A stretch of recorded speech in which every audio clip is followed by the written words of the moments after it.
Hello and welcome to the Truly Bedrock Rundown. I'm your friendly neighbourhood shepherd Tamer. Our lovely Jessie B has caught that IRL bug again this week, so she is unavailable. Big thanks to our scriptwriting team and our editor CTClunker. Now let's jump into the trials and tribulations of the Truly Bedrock realm this week. Starting this week with Liara, who begins the moving process after which her previous establishment had taken a direct hit by a supposed moonrock. Liara then makes her way to the comment library, where she reads off some of your guys' comments, and after reading off the latest comments, she then heads to the shopping district, where she sees a strange sight at one of the shops. I came over to dump off some concrete that I finished up at the end of today's stream. What is going on here? Not his time, okay.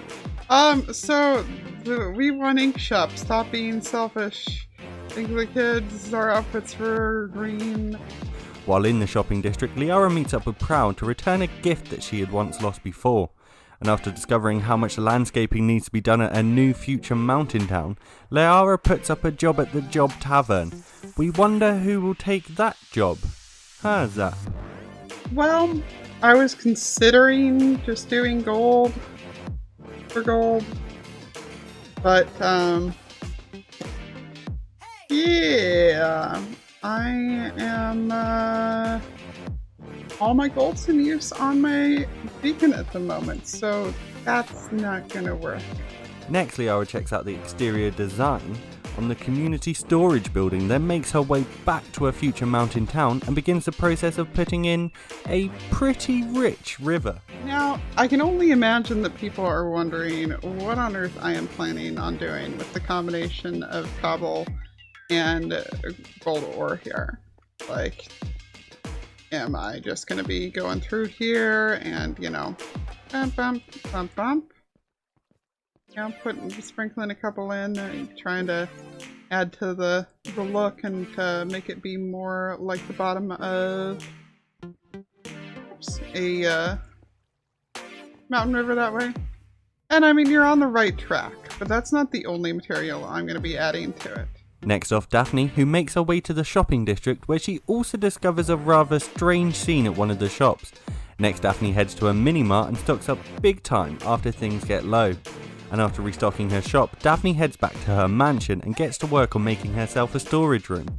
And I think the only people that are selling it are the money peoples, but nah, it's cool. I could totally grab some. I live right in a spruce biome for the most part, and I've been replanting, so I should have plenty of trees. While in the process of making her storage room, Tom makes an appearance and has a message for Daphne. And after receiving Tiz's message loud and clear, Daphne heads back down to finish up part of her new storage room. No. Alright, Tom, it just showed up. I knew I saw a name tag earlier, but I wasn't quite sure. Oops. Oh gosh, and it's nighttime, I'm scared. Oh no! What the? Well, good thing we have a barrel. Let's be nice and put some of his stuff away for him. I don't even have stuff to pick up my... Oh gosh. On to Rogue, who begins this week in his base area, where he decides to make a furnace XP farm along with an automatic kelp farm. Struggled placing in the water. What I ended up doing, as you may have saw, depending on how fast I speed this up, or that time lapse, depending on how fast I speed that up, I ended up placing soul sand down below initially, and then all I did was grab my bucket of water, place it at the very top, and let it pour down, and everything in between turned into source blocks. Because I tried doing it without the soul sand, this piston would extend, and then it completely got rid of my water source in this middle layer. And yeah, that was very frustrating. For all of his kelp and XP needs, and after some tireless work and time lapses, Rogue's new farm becomes operational, and we were thoroughly impressed. Don't have enough kelp in there, but that is fine. I'll get what I had initially, plus this thing is most likely going to drain out, or, you know, more kelp is going to come down. And the cool thing about this is it can kind of just hold itself in the barrel if these hoppers ever get full, which it looks like it will. So we have a whole barrel where all of this can be stored, and that is about it. This week, Tiz finds that someone has already made a pledge at his shop. Happy and moving on, he heads back to work on a chicken cooker and a semi-AFK fish farm at his base. Next, Tiz makes 2 large portals on both sides of his lower base. He then goes mining glowstone to add light to under the layers of his floors. While still at the base, Tiz gets the 2 spider spawners working and falling into a hopper line below, after repairing his shovel to go treasure hunting.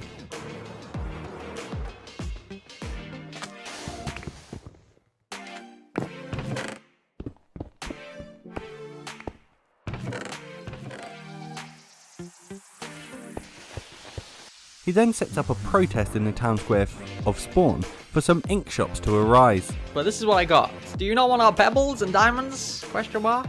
This will force them trucks back. Hurry. People of the TB realm have rights to protest as long as we are not hurting anyone. And then in random write-ins, we want ink shop if you can't tell. So grammar problems are on purpose. Slack starts off his week by chasing TNC with Foxy for wearing blue and not being part of the Diamond Alliance. He then takes the plunge and pledges at Tiz's pleasure shop. He and Foxy then set out to gather some magma blocks in the Nether for a squid farm they had planned out. Today in Great Britain, it got, not hot. It was a little bit chilly.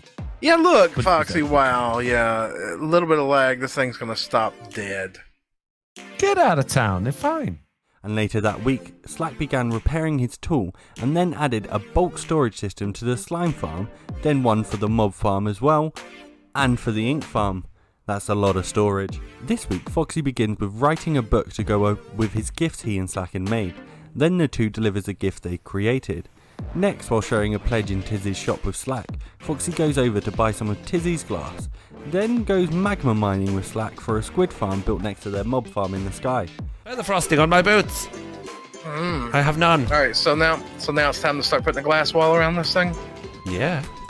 Yes. Many chests for all of the many bones that we're going to get from this.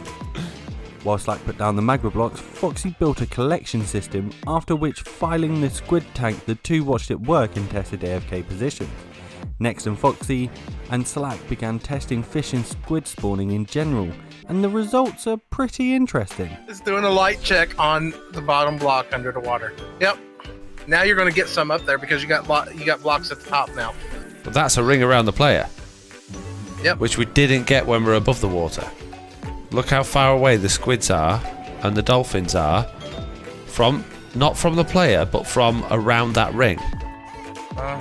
Right, but when we do it above the water, they're really close. Zap spends his week by doing some building and creating a beautiful exterior and an even more tantalising interior with some real great tips for building along the way.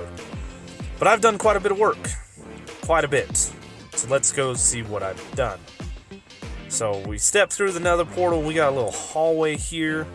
We'll go over in here to the living area, which turned out pretty good. We think it has come along amazingly. Let us know what you guys think in the comment below. And I think we're gonna stop here for today. Again, let me know what you guys think, if you have any ideas for the loft or anything I could do different. The bottom side of this, I love the way this room turned out. It turned out really, really good. I used red carpet in there too. I thought I used gray. But all in all, I think this project turned out phenomenal. First, Prowl starts off this week by meeting up with Liara to trade for redstone.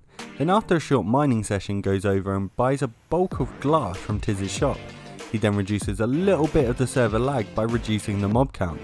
Next, he returns to finish the kelp farm and begins adding a potato farm right below it. Alright, so we are back. I've been hard at work, and I think I've come up with a good room design. We have some stripped oak here, we have some oak stairs here. I use some acacia around here, our little living quarters, which may change a little bit. After a while, Liara called Prowl over for a gift, and while he had then got a new Nether Star in hands, Prowl heads back to finish up the potato farm he started, by finally finishing his week, gathering all of the doggos for Tiz. Alright, well, I kept trying to feed the dogs because I thought they were hungry, and we've got a little bit of a thing going here, but at the end of the day, I think it's the good thing because Heckin' Big Wolfer is going to have lots of friends to play with, and I think I've gone well above and beyond That's it for this week's episode. The rest of the members didn't upload this week, but you can catch them here next time on the rundown. We have a few questions for you. How will Tiz handle his new zoo? Who will get hit by the moon rock next? Why was our script late? And what alliance will be joined next? Find out next time. Goodbye.